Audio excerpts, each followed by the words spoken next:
Hi hello welcome back to my channel. So ഇന്നത്തെ video എന്ന് വെച്ചിട്ടുണ്ടെങ്കിൽ നമ്മൾ സ്റ്റാൻഡേർഡ് ബുക്സിനെ കുറിച്ച് പറയുന്ന വീഡിയോ ആണ്. ഞാൻ ഫോളോ ചെയ്യുന്ന എൻ്റെ ബുക്സ്. ആക്ച്വലി ഈ വീഡിയോ കുറച്ച് നേരത്തെ ചെയ്യേണ്ടിയിരുന്നതായിരുന്നു, പക്ഷേ ഞാൻ തന്നെ വൈകിപ്പിച്ചായിരുന്നു. കാരണം എന്താണെന്ന് വെച്ചാൽ എല്ലാ ബുക്സും കൂടി വാങ്ങിച്ചിട്ട് ഒരുമിച്ച് നിങ്ങൾക്ക് പരിചയപ്പെടുത്തി തരാമെന്ന് കരുതി. പക്ഷേ എന്താണെന്ന് വെച്ചാൽ അതിപ്പോൾ പോസിബിൾ ആയിട്ടുള്ള കാര്യമല്ല. കാരണം എന്താണെന്ന് വെച്ചാൽ കുറച്ച് ബുക്സൊന്നും ഞാൻ വാങ്ങിച്ചിട്ടില്ല. അതിപ്പോൾ കുറച്ച് കഴിഞ്ഞാലേ ഞാനത് വാങ്ങിക്കത്തുള്ളൂ. അപ്പോൾ പക്ഷേ എന്നാന്ന് വെച്ചിട്ടുണ്ടെങ്കിൽ അത് ഇത്തിരി വെയിറ്റേജ് കുറഞ്ഞ സബ്ജക്ട്സാണ്. അതായത് ഇൻറ്റേർണൽ സെക്യൂരിറ്റി, പിന്നെ disaster management, social justice, society, ഇങ്ങനത്തെ കുറച്ച് സബ്ജക്ട്സിൻ്റെ ബുക്കാണ് എൻ്റെ കയ്യിലില്ലാത്തത്. പക്ഷേ ബാക്കി വെയിറ്റേജ് കൂടുതലുള്ള സബ്ജക്ട്സിൻ്റെയൊക്കെ ബുക്സ് എൻ്റെ കയ്യിലുണ്ട്. സോ ആ ബുക്സാണ് ഇന്നത്തെ വീഡിയോയിൽ നിങ്ങളെ പരിചയപ്പെടുത്തുന്നത്. മറ്റ് ബുക്സ് വാങ്ങിക്കുമ്പോൾ നമുക്ക് ഒരുമിച്ച് ഒരു വീഡിയോ കൂടി ചെയ്യാം. സോ ഫസ്റ്റ് ഞാൻ യൂസ് ചെയ്യുന്ന സ്റ്റാൻഡേർഡ് ബുക്സ്, ഫസ്റ്റത്തെ ബുക്ക് എന്ന് വെച്ചിട്ടുണ്ടെങ്കിൽ ഇന്ത്യൻ പൊളിറ്റിയാണ്. ഇന്ത്യൻ പൊളിറ്റിക്ക് വേണ്ടി ഞാൻ യൂസ് ചെയ്യുന്നത് ഈ ബുക്കാണ്. എം ലക്ഷ്മികാന്തിൻ്റെ ബുക്കാണ്. ഇത് 7th എഡിഷനാണ് ഞാൻ യൂസ് ചെയ്യുന്നത്. ഇപ്പോൾ എല്ലാ ബുക്കും എല്ലാ ആസ്പിരൻസും ഇന്ത്യൻ പൊളിറ്റിക്ക് വേണ്ടി യൂസ് ചെയ്യുന്ന ഒരു ബുക്കാട്ടോ ലക്ഷ്മികാന്തിൻ്റെ ബുക്ക്. അത്രയും അധികം ഇൻഫർമേഷൻസ് ഉണ്ട്. നല്ല രീതിക്ക് ഇത് വായിക്കണം. പിന്നെ ഈ 7th എഡിഷൻ്റെ പ്രത്യേകത എന്താണെന്ന് വെച്ചിട്ടുണ്ടെങ്കിൽ ഇതിൽ വേൾഡ് കോൺസ്റ്റിറ്റ്യൂഷൻ ഇൻക്ലൂഡ് ചെയ്തിട്ടുണ്ട്. വേൾഡ് കോൺസ്റ്റിറ്റ്യൂഷൻ എപ്പോഴും UPSC മെയിൻസിന് ചോദിക്കുന്നതാണ്, കമ്പാരിസൺ പോലെ ചോദിക്കുന്നതാണ്. സോ അതറിഞ്ഞിരിക്കേണ്ടത് ഇമ്പോർട്ടൻ്റ് ആയിട്ടുള്ള കാര്യം. ഇൻ കേസ് നിങ്ങളുടെ കയ്യിൽ പഴയ എഡിഷൻ ആണെങ്കിൽ നിങ്ങൾ വേൾഡ് കോൺസ്റ്റിറ്റ്യൂഷനെ കുറിച്ചിട്ട് നിങ്ങൾ തന്നെ ഒരു നോട്ട് ഉണ്ടാക്കിയെടുക്കുക കേട്ടോ. അവിടുത്തെ എല്ലാ കാര്യങ്ങളെ കുറിച്ചിട്ട്, പാർലമെൻ്ററി സിസ്റ്റത്തിനെ കുറിച്ചിട്ടും, എന്താണ് ഇപ്പോൾ അമേരിക്കൻ കോൺസ്റ്റിറ്റ്യൂഷനും ഇന്ത്യൻ കോൺസ്റ്റിറ്റ്യൂഷനും തമ്മിലുള്ള വ്യത്യാസങ്ങൾ എന്തൊക്കെയാണ്, ബ്രിട്ടൻ്റെയും നമ്മുടെയും കോൺസ്റ്റിറ്റ്യൂഷൻ തമ്മിലുള്ള വ്യത്യാസങ്ങൾ എന്തൊക്കെയാണ്, അടുത്ത പ്രസിഡൻഷ്യസ്, അങ്ങനെ കുറേ കാര്യങ്ങളുണ്ട്. ഇതൊക്കെ നിങ്ങൾക്ക് ക്വസ്റ്റ്യൻ പേപ്പർ അനലൈസ് ചെയ്യുമ്പോൾ കിട്ടും. സോ അത് നോക്കി ഒരു നോട്ട് പ്രിപ്പയർ ചെയ്യുക. പിന്നെ ഇതിൻ്റെ ബാക്കിൽ പ്രീവിയസ് ഇയർ ക്വസ്റ്റ്യൻ പേപ്പേഴ്സ് ഉണ്ട്. ഐ തിങ്ക് ഇത് 2013 മുതൽ 2023 വരെയുള്ള PYQs, പ്രിലിംസിന് ചോദിച്ച ക്വസ്റ്റ്യൻസാണ് ഇതിലുള്ളത്. വൺസ് നമ്മൾക്ക് ഓരോ ചാപ്റ്റർ കംപ്ലീറ്റ് ചെയ്ത് കഴിഞ്ഞിട്ടുണ്ടെങ്കിൽ, ഈ ടെക്സ്റ്റ് ബുക്ക് നമുക്ക് കംപ്ലീറ്റ് ചെയ്ത് കഴിഞ്ഞിട്ടുണ്ടെങ്കിൽ നമുക്ക് ഈ ക്വസ്റ്റ്യൻസ് തന്നെ ഒന്ന് ഇത് ചെയ്യാം, ആൻസർ ചെയ്തിട്ട് നമുക്ക് പ്രാക്ടീസ് ചെയ്യാം നമ്മുടെ നോളേജ്. നല്ല ബുക്കാട്ടോ ഇന്ത്യൻ പൊളിറ്റിക്ക് വേണ്ടിയിട്ട്. പിന്നെ എനിക്ക് ഇതിൽ പറയാനുള്ളത്,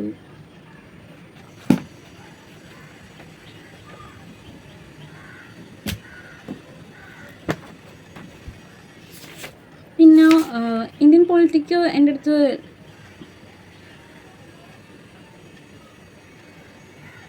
ഇതിൽ പുതിയ ചാപ്റ്റേഴ്സായിട്ട് ആഡ് ചെയ്ത് ഏതൊക്കെയെന്ന് പറയാം.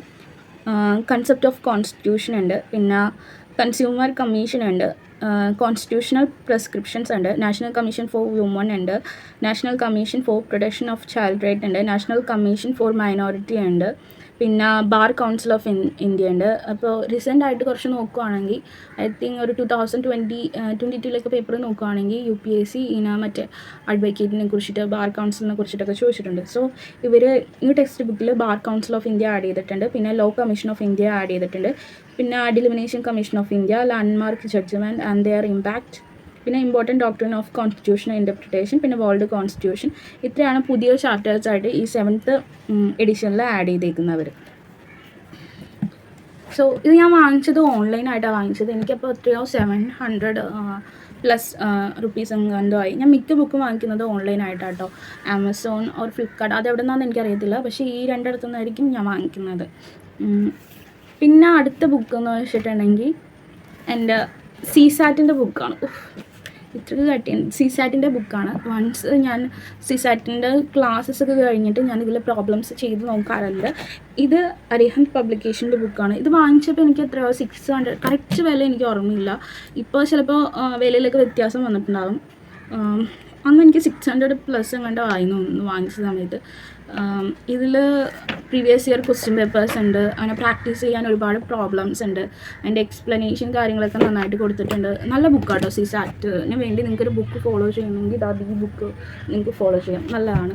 ഞാൻ യൂസ് ചെയ്തത്.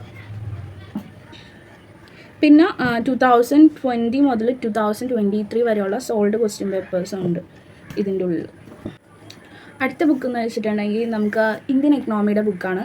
ഇന്ത്യൻ എക്കണോമിക്ക് വേണ്ടി ഞാൻ ഫോളോ ചെയ്യുന്നത് ഈ ബുക്കാണ്, നിതിൻ സിംഗാനിയുടെ ബുക്ക്. ഇത് 5th എഡിഷനാണ്, ലേറ്റസ്റ്റ് ആയിട്ട് ഇറങ്ങിയത് 2024-25 ലാണ് ഇത്. പിന്നെ ഈ ബുക്ക് എന്ന് വെച്ചിട്ടുണ്ടെങ്കിൽ ഭയങ്കര എന്താ പറയുക, എനിക്ക് ഭയങ്കര ഈസി ആയിട്ടാണ് തോന്നിയത് എക്കണോമി പഠിക്കാൻ വേണ്ടിയിട്ട്. ഈ ബുക്ക് എനിക്ക് കംഫർട്ടബിളാണ് ഈ ബുക്ക്. അത് പറഞ്ഞപ്പോഴാണ് ഞാനൊരു കാര്യം നിങ്ങളോട് പറയുന്നത്. എന്താണെന്ന് വെച്ചാൽ നമുക്ക് ഒരുപാട് സ്റ്റാൻഡേർഡ് ബുക്ക്സ് ഒരു സബ്ജക്റ്റ് കവർ ചെയ്യാൻ തന്നെ അവൈലബിൾ ആയിട്ടുണ്ട്. ഇപ്പോൾ ഞാൻ ഫോളോ ചെയ്യുന്ന ബുക്കായിരിക്കില്ല നിങ്ങൾക്ക് ഇഷ്ടപ്പെടുന്ന ബുക്ക് ഉണ്ടാവുക. ചിലർക്ക് അങ്ങനെയാണ്. ചില ബുക്സുകളൊന്നും ഇഷ്ടപ്പെടത്തില്ല. ചിലപ്പോൾ അതിൻ്റെ വേ ഓഫ് പ്രസൻറ്റേഷൻ കാര്യങ്ങളൊന്നും ഇഷ്ടപ്പെടത്തില്ല. അവർക്ക് അത് വായിക്കാനൊരു താല്പര്യം തോന്നിട്ടില്ല. എനിക്ക് അങ്ങനെ ഒരു സ്വഭാവമുണ്ട്. സോ നിങ്ങൾക്കും അങ്ങനെ ഒരു സ്വഭാവം ഉണ്ടെങ്കിൽ നിങ്ങൾ ആ ഒരു ബുക്കിൻ്റെ PDF ഇപ്പം ഞാൻ അല്ല വേറെ ആര് ഒരു ബുക്ക് ഫോളോ ചെയ്യുന്നതെന്ന് പറഞ്ഞാലും നിങ്ങൾ ആദ്യം അതിൻ്റെ PDF എടുത്ത് നോക്കുക. PDF എടുത്ത് നോക്കിയിട്ട് ആ ബുക്ക് എന്താ പറയുക നിങ്ങൾക്ക് കംഫർട്ടബിളായിട്ട് തോന്നുന്നെങ്കിൽ ആ ഒരു ബുക്ക് ചൂസ് ചെയ്യുക കേട്ടോ. അങ്ങനെ ഞാൻ ചൂസ് ചെയ്തൊരു ബുക്കാണ് ഈ ബുക്ക്. നിതിൻ സിംഗാനിയുടെ ഓരോ ചാപ്റ്റർ കഴിയുമ്പോഴും പ്രീവിയസ് ഇയർ മെയിൻസും പ്രിലിംസിൻ്റെയും ക്വസ്റ്റ്യൻസ് കൊടുത്തിട്ടുണ്ട്. പിന്നെ എക്കണോമി എന്ന് വെച്ചിട്ടുണ്ടെങ്കിൽ ഒരു എന്താ പറയുക ഒരു ഡൈനാമിക് ആയിട്ടുള്ള ഒരു സബ്ജക്റ്റാണ്. വൺസ് നമ്മൾ അതിൻ്റെ ബേസിക് ആയിട്ടുള്ള കൺസെപ്റ്റ് കാര്യങ്ങൾ പഠിച്ചു കഴിഞ്ഞിട്ടുണ്ടെങ്കിൽ നമുക്ക് പ്രിലിംസിൽ മോസ്റ്റ് ക്വസ്റ്റ്യൻസ് അത് സോൾവ് ചെയ്യാൻ പറ്റും. പിന്നെ മെയിൻസിൽ വരാനെടുത്ത് ഒരു ഡൈനാമിക് ആയിട്ടുള്ളൊരു സബ്ജക്റ്റ് ആയത് കാരണം കുറച്ച് നല്ല അധികം കറണ്ട് അഫയേഴ്സ് വരും. സോ എക്കണോമി എന്ന് വെച്ചിട്ടുണ്ടെങ്കിൽ GS3 വന്നതാണ്. നല്ല ടഫാണ് GS3 മാർക്ക് കിട്ടാൻ വേണ്ടി, സ്കോർ ചെയ്യാൻ വേണ്ടിയിട്ട് നല്ല ടഫാണ് കിട്ടാൻ വേണ്ടി. കാരണം എന്താണെന്ന് വെച്ചാൽ മിക്ക ടോപ്പേഴ്സിൻ്റെ മാർക്ക് ലിസ്റ്റ് എടുത്ത് നോക്കിയാൽ അറിയാം നിങ്ങൾക്ക് GS3 പേപ്പേഴ്സിന് എന്താ പറയുക അവർക്ക് ഒരു 100-ന് താഴെയായിരിക്കും. 100 എത്രയാണ് പറയുക 90 to 120 ആ റേഞ്ചൊക്കെ ആയിരിക്കും കിട്ടുന്നത്. ബാക്കിയുള്ള പേപ്പേഴ്സിന് അവർ നല്ല മാർക്ക് സ്കോർ ചെയ്യും. പക്ഷേ GS3 വരുന്നത് ചിലപ്പോൾ 93 അങ്ങനെ 98 ആ ഒരു റേഞ്ചൊക്കെ അവർക്ക് കിട്ടാറുള്ളൂ. സോ എക്കണോമി പഠിക്കാൻ നേരത്ത് എപ്പോഴും എന്താ പറയുക കറണ്ട് അഫയേഴ്സ് നല്ല ഇത് വരുന്നുണ്ട്. അതായിട്ട് ലിങ്ക് ചെയ്ത് പഠിക്കാം. പോരാത്തതിന് എന്തെന്നാ എല്ലാ കാര്യങ്ങൾക്കും ഗ്രാഫ് പിന്നെ എന്താ പറയുക ഡയഗ്രാംസ് അതൊക്കെ യൂസ് ചെയ്യാം കേട്ടോ ആൻസേഴ്സിൽ. സോ എക്കണോമിക്ക് വേണ്ടിയിട്ട് ഞാൻ യൂസ് ചെയ്യുന്നത് നിതിൻ സിംഗാനിയാണ്. അടുത്ത സബ്ജക്റ്റ് എന്ന് വെച്ചിട്ടുണ്ടെങ്കിൽ എത്തിക്സിൻ്റെ ബുക്കാണ്. എത്തിക്സിന് വേണ്ടി ഞാൻ ഫോളോ ചെയ്യുന്നത് ലെക്സിക്കൻ്റെ ബുക്കാണ്. ഇത് 2020 6th എഡിഷനാണത്. നല്ല ബുക്കാട്ടോ. ഈ ബുക്കാണ് ഞാൻ ഫോളോ ചെയ്യുന്നത്. ഏറ്റവും കട്ടിയുണ്ട്. പിന്നെ നമുക്ക് നെക്സ്റ്റ് ബുക്കിലേക്ക് പോവാം. നെക്സ്റ്റ് ബുക്ക്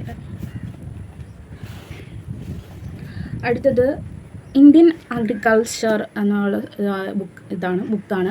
ആക്ച്വലി ഈ ഇന്ത്യൻ അഗ്രികൾച്ചർ എന്ന് പറയുന്നത് ഇത് എക്കണോമിയിൽ വരുന്നുണ്ട്. പക്ഷേ GS3 നല്ല കുറച്ച് അധികം എപ്പോഴും റിപ്പീറ്റഡ് ആയിട്ട് ക്വസ്റ്റ്യൻസ് വരുന്ന ഒരു സബ്ജക്റ്റാണ് ഇന്ത്യൻ അഗ്രികൾച്ചർ എന്ന് പറയുന്ന. എസ്പെഷ്യലി ഇത് അതിൻ്റെ ക്രോപ്പിംഗ് പാറ്റേൺ ആയാലും ഇറിഗേഷനെ കുറിച്ചായാലും എപ്പോഴും UPSC എന്തെന്നാ റിപ്പീറ്റഡ് ആയിട്ട് ക്വസ്റ്റ്യൻസ് ചോദിക്കും. നിങ്ങൾ ക്വസ്റ്റ്യൻ പേപ്പർ നോക്കി അറിയാം. സോ അതിനു വേണ്ടി ഞാൻ യൂസ് ചെയ്യുന്ന ഒരു ബുക്കാണ് ഈ ബുക്ക്. ഇത് മറ്റേ ഇന്ത്യൻ അഗ്രികൾച്ചറിൻ്റെ from geographic and economic perspective എന്ന് പറഞ്ഞൊരു ബുക്കാണ്. ഇത് സ്റ്റഡി ഐക്യൂടെ ആയിട്ടൊരു ബുക്ക്. സ്റ്റഡി ഐക്യൂൻ്റെ ഫസ്റ്റ് എഡിഷനാണ് ഈ ബുക്ക്. ഇത് ഞാൻ വാങ്ങിച്ചത് അവരുടെ വെബ്സൈറ്റിൽ നിന്ന്, സ്റ്റഡി ഐക്യൂടെ വെബ്സൈറ്റിൽ നിന്ന് ഞാൻ വാങ്ങിച്ചത്. സോ ഓൺലൈനിൽ നിന്നെക്കാളും എനിക്ക് എന്തോ കുറച്ച് വില കുറവായിരുന്നു അതിൽ നിന്ന് വാങ്ങിച്ചത് കിട്ടിയത്. എസ്പെഷ്യലി അഗ്രികൾച്ചർ ഫോളോ ചെയ്യാൻ വേണ്ടിയിട്ട് ഞാൻ യൂസ് ചെയ്യുന്നത് ഇത് ഈ ബുക്കാണ്. പിന്നെ ഞാൻ ഒരു കാര്യം പറയാമല്ലോ, അഗ്രികൾച്ചറിലും ഇതുപോലെ തന്നെ എന്താ പറയുക കറണ്ട് അഫയേഴ്സ് നന്നായിട്ട് വരുന്നുണ്ട്. സോ കറണ്ട് അഫയേഴ്സിൽ വരാൻ നേരത്ത് അത് നമ്മൾ ഇതിൻ്റെ കൂടെ ആഡ് ഓൺ ചെയ്യുകയാണ് ഞാൻ ചെയ്യാറ് കേട്ടോ. അത് അടുത്തത് ബുക്ക് എന്ന് വെച്ചിട്ടുണ്ടെങ്കിൽ അടുത്ത ബുക്ക് ആർട്ട് ആൻഡ് കൾച്ചറിൻ്റെ ബുക്കാണ്. ആർട്ട് ആൻഡ് കൾച്ചറിന് ഞാൻ യൂസ് ചെയ്യുന്നത് ഈ ബുക്കാണ്, നിതിൻ സിംഗാനിയുടെ ബുക്ക്. ഇത് മുഴുവൻ പഠിക്കേണ്ട ആവശ്യമൊന്നുമില്ല. ഇതിൽ കുറച്ച് ബൾക്കി ആയിട്ടുള്ള ബുക്കാണ്. ഭയങ്കര ബൾക്കി, അതായത് ഇതുണ്ട് ഇത്രയുണ്ട്. ഇത് മുഴുവൻ പഠിക്കേണ്ട ആവശ്യമൊന്നുമില്ല. ഇതിൽ കുറച്ച് ഇമ്പോർട്ടൻ്റ് ആയിട്ടുള്ള ചാപ്റ്റേഴ്സ് ഉണ്ട്, അത് മാത്രം പഠിച്ചാൽ മതി. പിന്നെ ഇത് 3rd എഡിഷനാണ്. ഐ തിങ്ക് 700+ rupees ഇതിനുമായി. കുറച്ച് നല്ല വിലയുണ്ട്. പക്ഷേ കാര്യങ്ങളെല്ലാം നല്ല രീതിക്ക് പറഞ്ഞിട്ടുണ്ട്. ആ ഇമ്പോർട്ടൻറ്റ് ചാപ്റ്റേഴ്സ് മാത്രം പഠിക്കുക. പിന്നെ പഠിക്കാൻ നേരത്തെ എപ്പോഴും ഏൻഷ്യൻ്റ് ഇന്ത്യ ആയിട്ട് ലിങ്ക് ചെയ്ത് വേണം പഠിക്കുക. ഏൻഷ്യൻ്റ് ഇന്ത്യയുടെ ചാപ്റ്റേഴ്സ് പഠിക്കുമ്പോൾ ഇതും കൂടി ലിങ്ക് ചെയ്ത് പഠിക്കണം കേട്ടോ, ആർട്ട് ആൻഡ് കൾച്ചർ. പിന്നെ അടുത്തതെന്ന് വെച്ചിട്ടുണ്ടെങ്കിൽ നമ്മുടെ ഏൻഷ്യൻ്റ് ഇന്ത്യക്ക് വേണ്ടി ഫോളോ ചെയ്യുന്ന ബുക്കാണ്. ഏൻഷ്യൻ്റ് ഇന്ത്യക്ക് വേണ്ടി ഫോളോ ചെയ്യുന്ന ബുക്ക് ഇതാണ്, ഇന്ത്യാസ് ഏൻഷ്യൻ്റ് പാസ്റ്റ് എന്ന് പറഞ്ഞിട്ടുണ്ട്. R. ശർമ്മയുടെ ബുക്കാണ്. നല്ല ബുക്കാട്ടോ.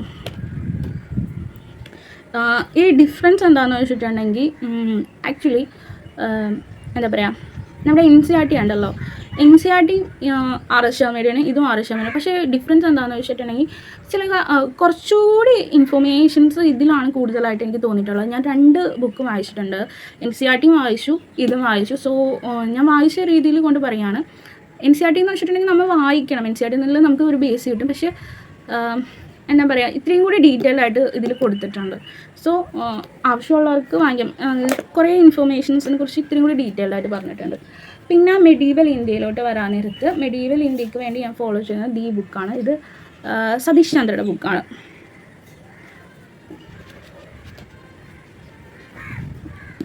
ഇതാ ഈ ബുക്ക്.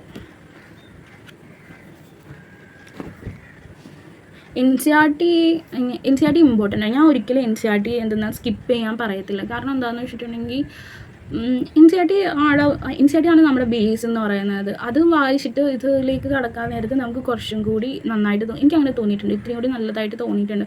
പിന്നെ അതിൻ്റെ പുറകിലുള്ള എക്സസൈസ് ആയാലും നമുക്ക് ഒത്തിരി യൂസ്ഫുള്ളാണ്. സോ ഞാൻ ഒരിക്കലും NCERT സ്കിപ്പ് ചെയ്യാൻ പറയത്തില്ല. പക്ഷേ ഇത് വാങ്ങിച്ച് യൂസ് ചെയ്യാനുള്ളവർക്ക് വാങ്ങിക്കാം. അല്ലെങ്കിൽ ഇതിൻ്റെ PDF കിട്ടും. നിങ്ങൾക്ക് വേണമെങ്കിൽ NCERT മാത്രം ഫോളോ ചെയ്തിട്ട് അതിലില്ലാത്ത ഇൻഫർമേഷൻസ് വേണമെങ്കിൽ ഇതിൽ നിന്ന് ആഡ് ഓൺ ചെയ്യാം. നിങ്ങൾക്ക് ഏൻഷ്യൻ്റ് ഇന്ത്യക്ക് ഒരു സ്റ്റാൻഡേർഡ് ബുക്സ് വേണമെങ്കിൽ ഈ ഒരു ബുക്ക് ഫോളോ ചെയ്യാം. നല്ല ബുക്കാട്ടോ. ഇതെന്ന് വെച്ചിട്ടുണ്ടെങ്കിൽ മോഡേൺ ഇന്ത്യക്ക് ഫോളോ ചെയ്യുന്ന ബുക്കാണ്. മോഡേൺ ഇന്ത്യക്ക് വേണ്ടി ഞാൻ ഫോളോ ചെയ്യുന്നത് A brief history of modern India എന്ന് പറഞ്ഞ സ്പെക്ട്രത്തിൻ്റെ ബുക്കാണ്. ഇതിൻ്റെ പ്രൈസ് വരികയാണെങ്കിൽ 595 കേട്ടോ.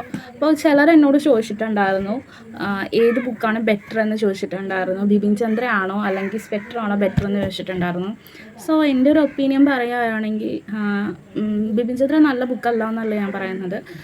ആക്ച്വലി ഈ സ്പെക്ട്രത്തിൽ പോലും ബിപിൻ ചന്ദ്രയിൽ നിന്ന് റെഫറൻസ് ബിപിൻ ചന്ദ്രയിൽ നിന്ന് എടുത്തിട്ടുണ്ട്. ഞാൻ പറഞ്ഞുതരാം സ്പെക്ട്രത്തിൽ ഏതൊക്കെ ബുക്കിൽ നിന്ന് റെഫറൻസ് എടുത്തിട്ടുണ്ടെന്ന്. History of modern India by Bipin Chandra, പിന്നെ India struggle for independence by Bipin Chandra, പിന്നെ modern India 1885 to 1947 by Sumit Sarkar, A New Look at Modern India and History by B.L. Grover and Alka Mehta, A History of Modern India by Ishida Banerjee Dubey, An Era of Darkness, The British Empire in India by Shashi Tharoor, Keeping the Jewels in the Crown, The British Betrayal of India by Walter Reed, The Placido Partition and After by Shekhar Bandyopadhyay, പിന്നെ India after Gandhi by Ramachandra Guha, India since independence by Bipin Chandra, Mridula Mukherjee, Aditya Mukherjee. So ഇത്രയും ബുക്കിൽ നിന്ന് ഇത് reference എടുത്തിട്ടുണ്ട് സ്പെക്ട്രത്തിൽ. അപ്പോൾ എൻ്റെ ഒരു personal ഒപ്പീനിയനാണ്. അപ്പോൾ 2 ബുക്കും കൂടി കമ്പയർ ചെയ്യുമ്പോൾ എനിക്ക് തോന്നിയിട്ടുള്ളതെന്ന് വെച്ചിട്ടുണ്ടെങ്കിൽ സ്പെക്ട്രമാണ് എനിക്ക് തോന്നിയിട്ടുള്ളത്. കാരണം ഇൻഫർമേഷൻസ് 2 എണ്ണത്തിലും ഉണ്ട്. പക്ഷേ ഒരു വേ ഓഫ് പ്രസൻറ്റേഷൻ സ്പെക്ട്രത്തിലെന്ന് വെച്ചിട്ടുണ്ടെങ്കിൽ ഇത്രയും കൂടി എന്താ പറയുക, ബിപിൻ ചന്ദ്രയിലാണെങ്കിൽ നമുക്ക് ഒരു കഥ പോലെയാണ് പറഞ്ഞു പോകുന്നത് കാര്യങ്ങളെല്ലാം. പിന്നെ സ്പെക്ട്രത്തിലാവുമ്പോൾ നമുക്കൊരു UPSCക്ക് വേണ്ട ഒരു നോട്ട് പോലെയുള്ള കാര്യങ്ങളും ഇങ്ങനെ പറഞ്ഞു പോകുന്നുണ്ട്. അത് പോരാതെ ഓരോ ചാപ്റ്റർ കഴിയുമ്പോഴും അതിൻ്റെ സമ്മറി എന്ന് പറഞ്ഞ പോലെ ഒരു ഷോർട്ടാക്കി ആ ചാപ്റ്ററിനുള്ളിലുള്ള കാര്യങ്ങൾ ഒരു ഷോർട്ടാക്കി കൊടുത്തിട്ടുണ്ട്. അത് എസ്പെഷ്യലി നമ്മൾ റിവൈസ് ചെയ്യുന്ന സമയത്തൊക്കെ യൂസ്ഫുൾ ആയിരിക്കും. സോ എനിക്ക് തോന്നിയിട്ടുള്ളത് സ്പെക്ട്രം നന്നായിട്ടുണ്ടാവുന്നു, നല്ലതായിരിക്കും നിങ്ങൾക്ക് മോഡേൺ ഇന്ത്യക്ക് വേണ്ടിയിട്ട്. പോരാത്തതിന് ബിപിൻ ചന്ദ്രയുടെ NCERT ഉണ്ടല്ലോ, ഇപ്പോൾ ചില കാര്യങ്ങൾക്ക് നിങ്ങൾക്ക് നോട്ട് മേക്കേണ്ടി വരും. എസ്പെഷ്യലി എന്താ പറയുക, 1985 കഴിഞ്ഞിട്ടുള്ള അഡ്മിനിസ്ട്രേറ്റീവ് ചേഞ്ചസ് എന്തൊക്കെയാണ്, അങ്ങനെ അഗ്രേറിയനിൽ എന്തൊക്കെ മാറ്റങ്ങളുണ്ടായി, അങ്ങനെ കുറച്ച് കാര്യങ്ങളൊക്കെ ഉണ്ടാവും. സോ അതിനെക്കുറിച്ചിട്ടുള്ളൊരു നോട്ട്സ് നിങ്ങൾ NCERT നോക്കി എന്താ പറയുക മേക്ക് ചെയ്യേണ്ടി വരും കേട്ടോ. സോ കഥ പോലെ ഹിസ്റ്ററി പഠിക്കേണ്ടവർക്ക് ഈ ബുക്ക് ചൂസ് ചെയ്യാം സ്റ്റാൻഡേർഡ് ബുക്കായിട്ട്. അല്ലാതെ UPSC നോട്ടായിട്ട് വേണമെന്നുണ്ടെങ്കിൽ ഈ ബുക്ക് ചൂസ് ചെയ്യാം. എൻ്റെ ഒരു ഒപ്പീനിയൻ എന്ന് വെച്ചിട്ടുണ്ടെങ്കിൽ ഗോ ഫോർ സ്പെക്ട്രം എന്നേ ഞാൻ പറയത്തുള്ളൂ. കാരണം എന്താണെന്ന് വെച്ചാൽ നമുക്ക് സമയം കുറവാണ്. സോ സ്പെക്ട്രത്തിൽ ഇത്രയും കൂടി അവർ ഷോർട്ടാക്കി ഇൻഫർമേഷൻസും കാര്യങ്ങളെല്ലാം ഷോർട്ടാക്കി നമുക്ക് കൊടുത്തിട്ടുണ്ട്. സോ ഞാൻ സ്പെക്ട്രമാണ് ചൂസ് ചെയ്യുന്നത്. പിന്നെ വേൾഡ് ഹിസ്റ്ററിക്ക് കറൻ്റ്ലി ഇപ്പോൾ ഞാൻ യൂസ് ചെയ്യുന്നത് ഈ NCERT ആണ്. ഇത് ക്ലാസ് 12 NCERT ആണ്. അർജുൻ ദേവ് ആണ് ഇതിൻ്റെ ഓഥർ എന്ന് പറയുന്നത്. അർജുൻ ദേവും പിന്നെ ഇന്ദിര അർജുൻ ദേവുമാണ് ഇതിൻ്റെ ഓഥർ. നിങ്ങൾക്കത് വാങ്ങിക്കാൻ കിട്ടും ഈ NCERT. കണ്ടംപററി വേൾഡ് ഹിസ്റ്ററി എന്ന് പറഞ്ഞിട്ടുള്ളതാണ് ക്ലാസ് 12 NCERT. കറൻ്റ്ലി ഇതാണ് വേൾഡ് ഹിസ്റ്ററിക്ക് വേണ്ടി NCERT ആയിട്ട് ഞാൻ യൂസ് ചെയ്യുന്നത്. പിന്നെ ആക്ച്വലി നിങ്ങൾക്കറിയാമല്ലോ എൻ്റെ ഹിസ്റ്ററി ഓപ്ഷണലാണ്. സോ എൻ്റെ കയ്യിൽ ഹിസ്റ്ററിക്ക് വേണ്ടിയിട്ട് വേറെ മെയിനായിട്ട് ഞാൻ ഫോളോ ചെയ്യുന്ന വേറെ ബുക്ക് ഉണ്ട്. സോ ചിലപ്പോൾ നിങ്ങൾ വീഡിയോയിലൊക്കെ ആ ബുക്കായിരിക്കും കാണുന്നത്. സോ അതുകൊണ്ട് തെറ്റിദ്ധരിക്കരുത്. അടുത്ത സബ്ജക്റ്റ് എന്ന് വെച്ചിട്ടുണ്ടെങ്കിൽ ജോഗ്രഫിയാണ്. ജോഗ്രഫിക്ക് വേണ്ടിയിട്ട് ഞാൻ യൂസ് ചെയ്യുന്നതെന്ന് വെച്ചിട്ടുണ്ടെങ്കിൽ ഈ ബുക്കാണ് യൂസ് ചെയ്യുന്നത്. ഇത് ഫിസിക്കൽ ജോഗ്രഫി എന്ന് വെച്ചിട്ടുണ്ട്. ജോഗ്രഫി എന്ന് പറഞ്ഞാൽ PMF IASൻ്റെ ബുക്കാണ്. എനിക്ക് ഒത്തിരി ഇഷ്ടമാണ് ഈ ബുക്ക്. ഇതിൻ്റെ PDF ഞാൻ വാങ്ങിച്ചിട്ടുണ്ട്. ആക്ച്വലി ഇതിൻ്റെ PDF വായിച്ചിട്ട് എൻ്റെ കയ്യിൽ നേരത്തെ വേറൊരു ബുക്കായിരുന്നു ഇരുന്ന് വെച്ചാൽ, പക്ഷേ അതിൽ ചെറിയ മിസ്റ്റേക്ക് കാര്യങ്ങളുണ്ട്. സോ അത് കാരണം ഞാൻ ഈ ബുക്കിൽ ഫോളോ ചെയ്യാമെന്ന് കരുതി. എനിക്ക് ഭയങ്കര ഇഷ്ടമാണ് ഈ ബുക്ക്. ആക്ച്വലി എനിക്ക് ഇഷ്ടപ്പെടാത്തൊരു സബ്ജക്റ്റാണ് ജോഗ്രഫി എന്ന് പറയുന്നത്. പക്ഷേ ഇത് കണ്ടില്ല, ഇതിൽ ഇങ്ങനെ കുറേ പടങ്ങളൊക്കെ ഇങ്ങനെ കൊടുത്തിട്ടുണ്ട്, ഓരോ കാര്യങ്ങളും ഇങ്ങനെ പിക്ചേഴ്സൊക്കെ കൊടുത്തിട്ടുണ്ട്, എല്ലാ കാര്യങ്ങളും. എനിക്കതൊക്കെ ഭയങ്കര ഇഷ്ടമാണ്. ഇത് കണ്ടോ, ഓരോ കാര്യങ്ങൾ കൊടുത്തിട്ടുണ്ട്. എന്നിട്ട് പ്രീവിയസ് ഇയർ ക്വസ്റ്റ്യൻസ് ഇങ്ങനെ പാരഗ്രാഫൊക്കെ കഴിയുമ്പോൾ ആ ഒരു ടോപ്പിക്ക് കഴിയുമ്പോൾ തന്നെ അതിൻ്റെ പ്രീവിയസ് ഇയർ ക്വസ്റ്റ്യൻ പേപ്പേഴ്സൊക്കെ കൊടുത്തിട്ടുണ്ട്.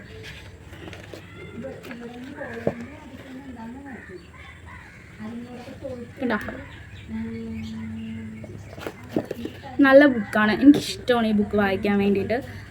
PMF IASൻ്റെ ബുക്ക്. NCERT ഞാൻ NCERT വായിക്കാറുണ്ട് കേട്ടോ. ഞാൻ ആക്ച്വലി 11th 12th NCERT വായിച്ച് കഴിഞ്ഞിട്ടാണ് ഞാൻ ഈ ബുക്കിലോട്ട് കടന്നത്.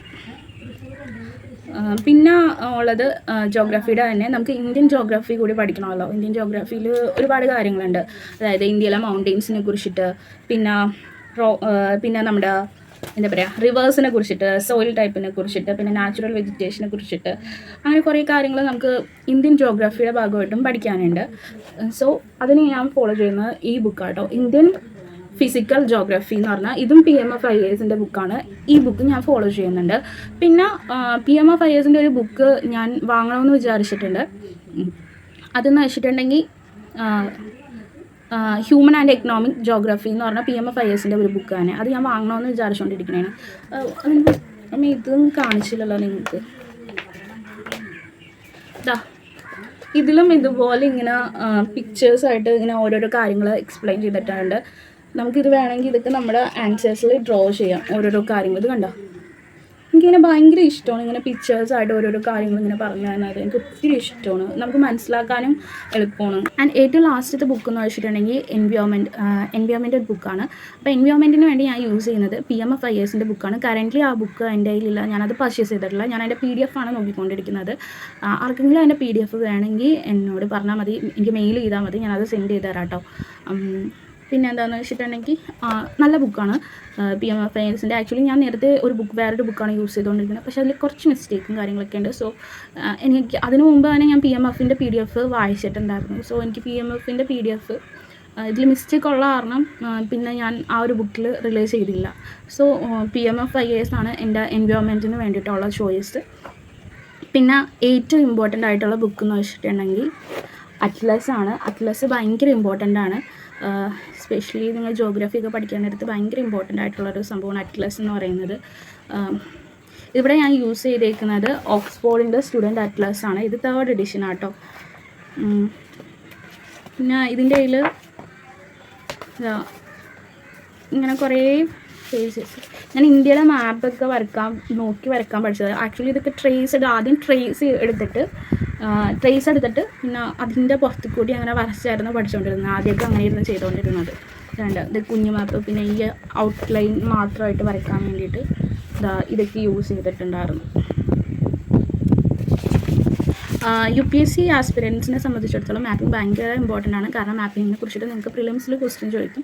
ചിലപ്പോൾ സർട്ടൈൻ കൺട്രീസ് തന്നിട്ട് അത് ബോർഡർ ചെയ്യുന്ന കുറച്ച് കൺട്രീസ് തന്നിട്ടുണ്ടാകും. എന്നിട്ട് അതിൽ ആ ഒരു രാജ്യത്തെ ബോർഡർ ചെയ്യുന്ന കൺട്രീസ് ഏതൊക്കെയാണ് വരുന്നത് ചോദിച്ചിട്ട് നിങ്ങളോട് ക്വസ്റ്റ്യൻ ചോദിക്കും. സോ മാപ്പിംഗ് ഇമ്പോർട്ടൻ്റ് ആണ്, മാപ്പിംഗ് പഠിക്കണം. അതുപോലെ തന്നെ ഇന്ത്യയുടെ മാപ്പും നിങ്ങൾ അറിഞ്ഞിരിക്കണം, വേൾഡ് മാപ്പ് നിങ്ങൾ അറിഞ്ഞിരിക്കണം. ആക്ച്വലി അതിൻ്റെ ഒരു മാപ്പ് വരക്കാൻ പഠിച്ചിരിക്കണം. അത് ഇമ്പോർട്ടൻ്റ് ആയിട്ടുള്ളൊരു കാര്യമാണ്. നിങ്ങൾക്ക് ആൻസറായിട്ട് ചെയ്യുന്ന സമയത്ത് മാപ്പ് ഇൻക്ലൂഡ് ചെയ്തിട്ടുണ്ടെങ്കിൽ നിങ്ങൾക്ക് അഡീഷണൽ ആയിട്ട് മാർക്ക് കിട്ടും കേട്ടോ. സോ മാപ്പിംഗ് ചെയ്തിട്ട് എല്ലാ കാര്യങ്ങൾക്കും നിങ്ങൾക്ക് ഇൻക്ലൂഡ് ചെയ്യാൻ പറ്റുന്ന ആൻസർ ആണെങ്കിൽ മാപ്പിംഗ് ഇൻക്ലൂഡ് ചെയ്യുക. എന്നിട്ട് ഓരോ പ്ലേസസ് ഇങ്ങനെ ലൊക്കേറ്റ് ചെയ്താൽ മതി. അത്ര കറക്റ്റ് എന്നുള്ള പെർഫെക്റ്റ് മാപ്പ് വേണമെന്നൊന്നുമില്ല, പക്ഷേ അതൊരു കണ്ട ഇന്ത്യയുടെ മാപ്പ് പോലെ, അത്യാവശ്യം ഒരു ഇന്ത്യയുടെ മാപ്പ് പോലെ തോന്നണം, വേൾഡ് മാപ്പ് പോലെ തോന്നണം, അത്രേ ഉള്ളൂ.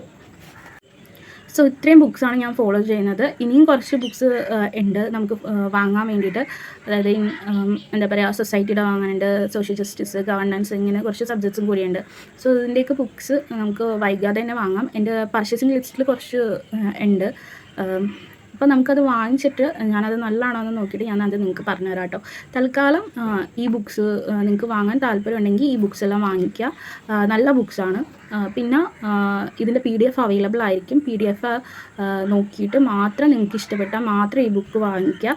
പിന്നെ ഇതിന് ഓരോ സബ്ജക്റ്റിനും വേറെ വേറെ ഓൾട്ടർനേറ്റ് ചോയ്സസ് ഉണ്ട്.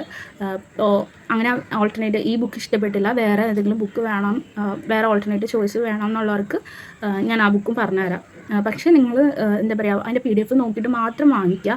ചിലർക്ക് എന്താണെന്ന് വെച്ചിട്ടുണ്ടെങ്കിൽ ചില ബുക്ക് ഇഷ്ടപ്പെടത്തില്ല. സോ അത് കാരണമാണ് കംഫർട്ടബിൾ ആയിരിക്കില്ല ആ ഒരു ബുക്കിൽ. സോ PDF നോക്കിയിട്ട് മാത്രം വാങ്ങിക്കുക. സോ അത്രേ ഉള്ളൂ ഇന്നത്തെ വീഡിയോ. അടുത്തൊരു വീഡിയോ ആയിട്ട് കാണുന്നവരെ ബൈ ബൈ, ടേക്ക് കെയർ.